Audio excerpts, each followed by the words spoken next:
This piece originally began with a bunch of facts about the best-selling books of all time, but as it turns out, we don't really know what the best-selling books of all time are. It could be the Bible, could be Don Quixote, we don't know. Harry Potter and the Philosopher's Stone, it might have sold like 107 million copies. Again, we don't know. It could be the 5th best-selling book of all time. And we might never understand fully the cultural significance that the Harry Potter series brought to the world. 'Cause we'll die! Like always, I'm not really going to talk about the books and the specificities of their adaptations once we get going. They're good, I love them, moving on.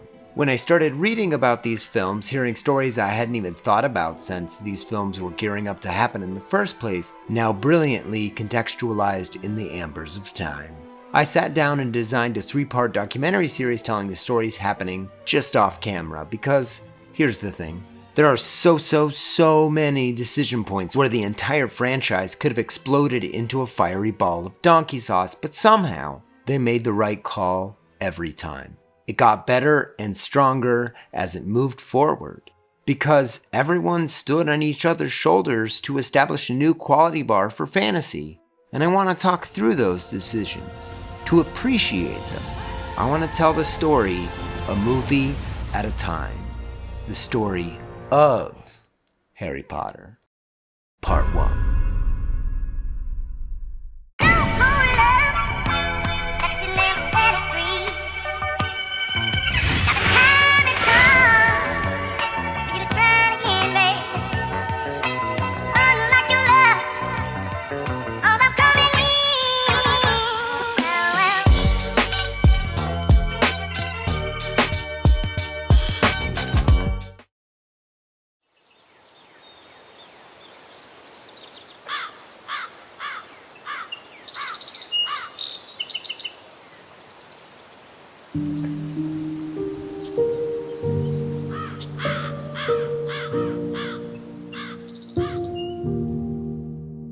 There was practically an entire village of directors being considered to helm this franchise. Let me take you back to November 2001, the year Brendan Fraser wowed us with the second whip around the old mummy rock. Jurassic Park 3 is the thing that happened, and Julianne Moore starred in a Hannibal film a lot of people elect not to remember, directed by Ridley Scott. It's pretty good.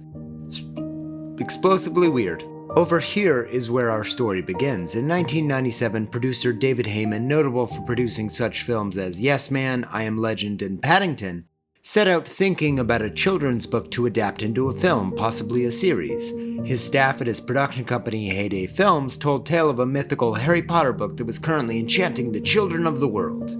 So they called Warner Brothers. And the next thing you know, J.K. Rowling is accepting their offer to license the first 4 books for roughly £1 million, or translated for the Americans in the back, 12,924,000 Doritos.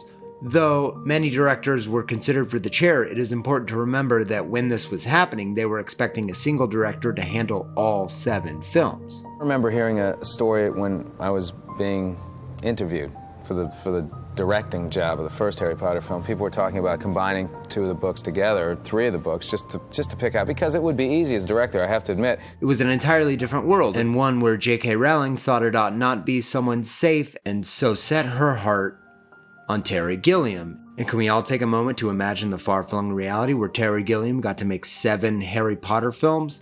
She's a lady. Whoa, she's a lady. The studio believed that someone like Chris Columbus with experience in children's films like Home Alone and Mrs. Doubtfire would make a lot of sense, which is why Warner Brothers ultimately elected to go with Columbus. I'll take another moment here to underline the goal of this entire venture from its outset was to make children's films that kids would like.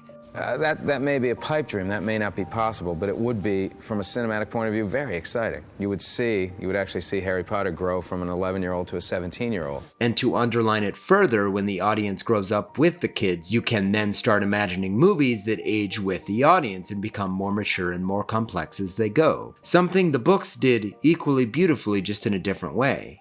Like when Ron's all effing this and effing that in the last book because he's like, street now. What's up? This franchise was a bet larger than really any precedent set before it. They were like, yeah, we're gonna make 7 movies with the same actors. Why do you live? Because I have something worth living for. Unprecedented. No big. And Chris Columbus, Susie Figgis, Janet Hershenson, Jane Jenkins, and Karen Lindsay Stewart deserve a statue in the town square for casting these films with something that huge in mind. You don't win Oscars when the depth of your genius is not revealed for an entire decade.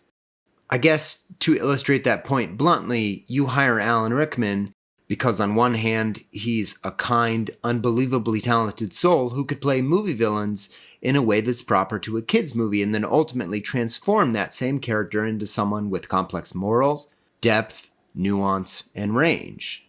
That's why you hire Alan Rickman, Richard Harris, Maggie Smith, Warwick Davis, Robbie Coltrane, John Hurt, Julie Walters, John Cleese. Look, these films have immense cultural value, just taking into account the sheer number of superstar English actors of stage and screen. And I know Harris was Irish, just let me make the point. Each and every film managed to pull in this massive production that always looked like just a lot of fun to work on. There's too many notable actors to list because that would be doing a disservice to the real find, I think, of these movies, which is Daniel Radcliffe, Emma Watson, Rupert Grint, Bonnie Wright, and Tom Felton. Columbus built exactly what he was supposed to. The children's performances are over the top. People on the internet wrote articles very critical of how a 9-year-old pronounced Leviosa. It's Leviosa, not Leviosa. But I contend that they cast people they knew could put in the work, literally from being children to grow into the actors and the people that they needed them to be. Do you know how impossible that mission is to hit a bullseye on? The casting choices made in this film to define the world of Harry Potter's futures past is on a whole other level. And you don't have to make every decision right in the first movie. God knows they didn't. You just have to get enough right that people want to see more. Sorcerer's Stone, or Philosopher's Stone if you're hip, defines an astonishing number of things about this franchise right on the first go. That's Columbus and his team. They deserve that credit. The first book is filmed pretty much straight in this movie. It's taken like a blueprint. It feels a bit like a stage play because it's pretty much the book. How it all kind of plays out. Very sedentary, but still quite enjoyable. And I'll get to it in a moment, but Columbus noticed that. Anyway, Sorcerer's Stone made $974 million worldwide and currently sits as the 37th highest grossing movie of all time. It was nominated for 3 Oscars, including Best Original Score composed by John Williams, which was nominated against Lord of the Rings, Monsters, Inc., A Beautiful Mind, and AI Artificial Intelligence. But did you know? True story, Steven Spielberg dropped out of contention to direct this film so that he could direct AI. He seemed to believe AI would challenge him as a filmmaker more than the first movie in a kids franchise that is intended for the youngest audience. Yeah, that makes sense. A lot of this franchise wasn't totally figured out yet, but it was a simple start for, by design, the youngest film. It's like Diet Spooky. God, man, you're not still on about that bloody dragon, are you? It puts the scaffolding in place now to begin to age it up. We take what we've learned from the first film, apply it to the second film, take the things we didn't like from the first film and change it.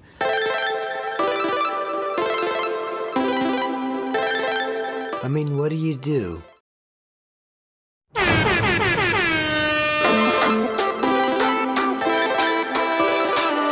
I think the most amazing thing was my son was down, who's a movie maker, he's a director, writer, and he was down today on the set. He said, I can't believe how relaxed everybody is.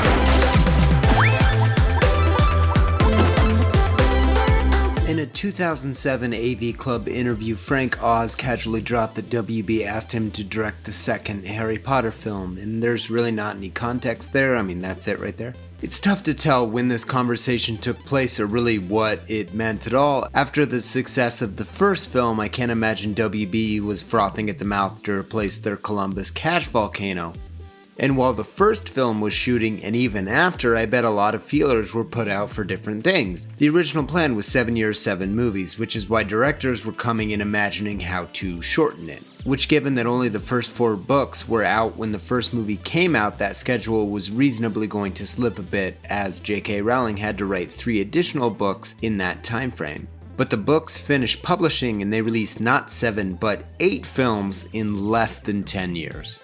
Those were the stakes, and the first movie was fine. You take the victory lap and change things in subtle ways so you don't rock the boat. Shooting on the Chamber of Secrets began just 3 days after the first film came out. In a 2002 article in The Vindicator, Columbus reveals that the first change he made on a technical level was to employ more handheld photography to naturalize Hogwarts and make it feel less stuffy. You know, make you feel like you live there. You're not just visiting anymore. All I've got to do is just pop these in and it's an instant filch, you know. And you feel, once you put these in and you know what this all looks like, it all falls into place. Chris Columbus shooting handheld. I guess I have seen everything. Boom! Got him. He went on to say he regretted some of the special effects in the first film because they were done in just 3 months, and that he believes the first film feels a bit laborious because it has so much to set up and a lot of it is just exposition in a film aimed at kids. They were trying to refine the formula from the second movie on, add more action in the script sense and also in the flying car sense, but have people doing things. Finding that simply shooting the books does not make for a great film because everyone just talks while standing perfectly straight the first go around. That is challenging to an audience wider than the novel. I mean, the climax of the first movie was 2 people standing almost perfectly straight in a room. Columbus knew they needed to liven it up, and now he's fighting a snake in a bunch of tunnels. Columbus took the notes. There's also genuine appreciation for how much more comfortable the kids were in their roles than the first time around. After all that stuff you did in your books, Books can be misleading. you wrote them. My dear boy, do use your common sense. The cast added Kenneth Branagh as Gilderoy Lockhart, and everything in this movie just feels better. Not a lot of discussion is spent on just how much Columbus grew as a filmmaker and as a director between the first and second films. But Chamber of Secrets is a marked improvement on Sorcerer's Stone in practically every way. And when this film came out, it was the 3rd highest opening weekend of all time in the US and Canada at 88.4 million, second to Spider-Man and the Sorcerer's Stone, number 1 of all time in the UK. In 2002 worldwide, it was number 2. Second only to Two Towers, which shows you where cinema was going in 2002. The age of the franchise was upon us. There's more of a focus on magic and what it means to be an adolescent wizard.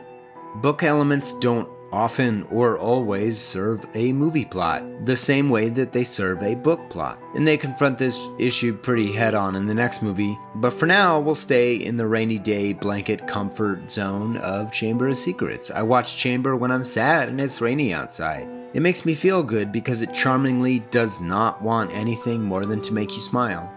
That's it. A movie that improved upon the first movie in nearly every way. They were starting to realize the elements that needed to be in every film and also some of the elements they could do away with.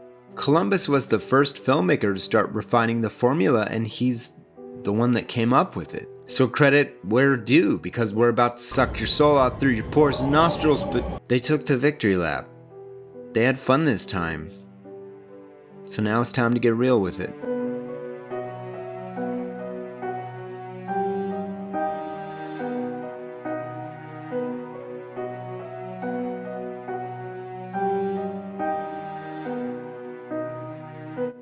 We come to this, back where we started, The Prisoner of Azkaban. I'm gonna get into the weeds on book adaptations now. I knew I said I wouldn't, but I have a little time, as I've already done an entire piece on this film. I think this film illustrates the problem with adapting things quite wonderfully. It's impossible to talk about how to make this idea filmic without talking about the contributions of Steve Kloves, who wrote every single Harry Potter film except for Order of the Phoenix. We'll talk about that next episode. He was growing as a Harry Potter writer and finding the best ways to adapt the books into films. He absolutely got better as he went, too. And this film, I think, defines that central problem better than the other films. And by that I mean, in my original piece, I never really got to talk about time travel because I spent the entire episode talking about what Quaron did for the franchise aesthetically. Since that episode came out, it has come to my attention that a lot of Harry Potter fans were quite cross with Azkaban as a film in particular. And I think a lot of it has to do with how much of a diversion it was from the precedent set by the first 2 films. They treated the first two books like screenplays, essentially, in a lot of ways. So let's talk about adapting things for the screen. The book is like, oh yeah, time travel, as a B-plot.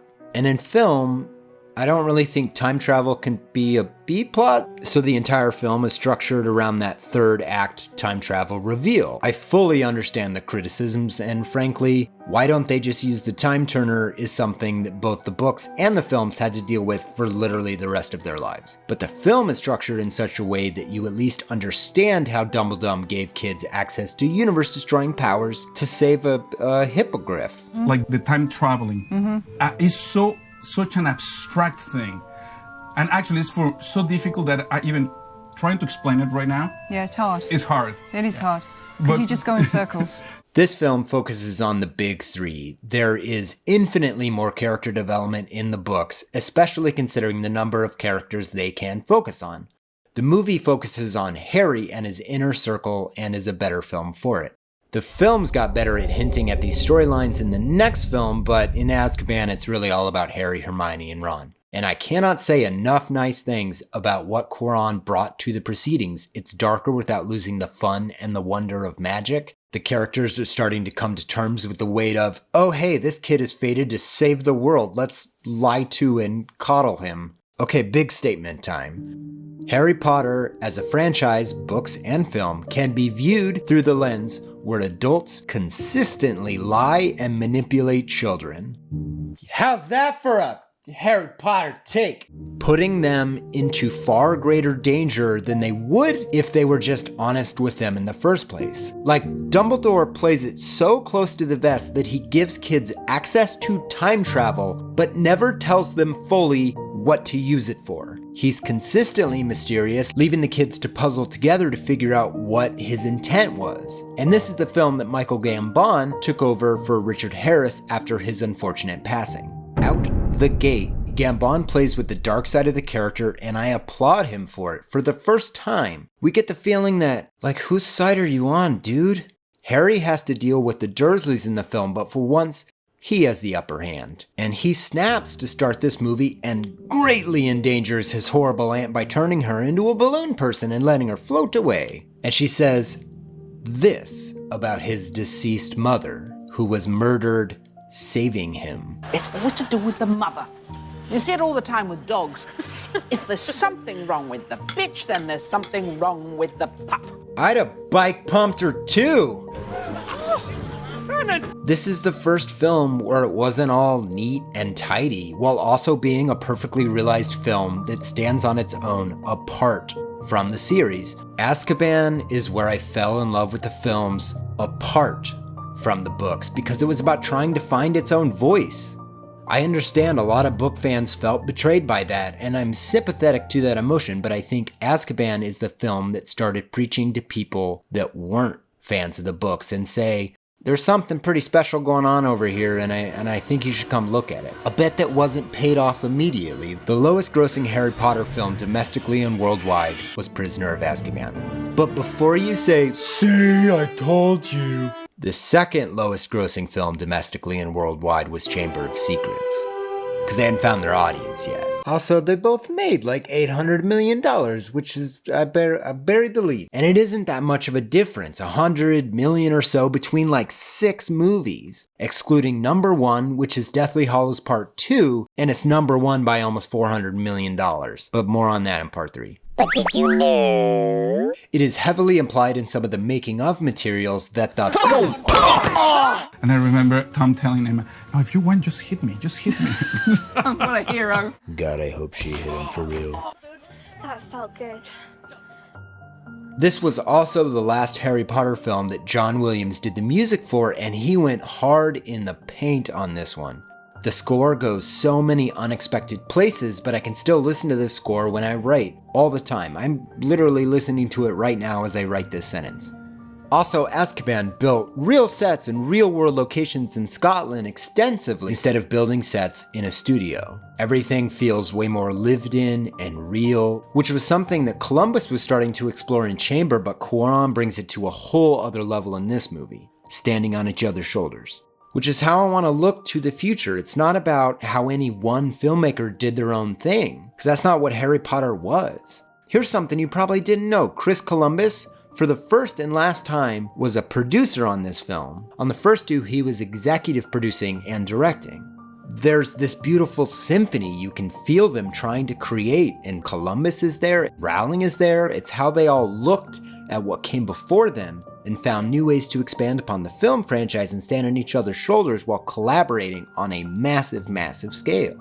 They evolved through fresh eyes, which is something we'll be talking about a lot more in part 2. But until then, mischief managed. Otherwise anyone can read it.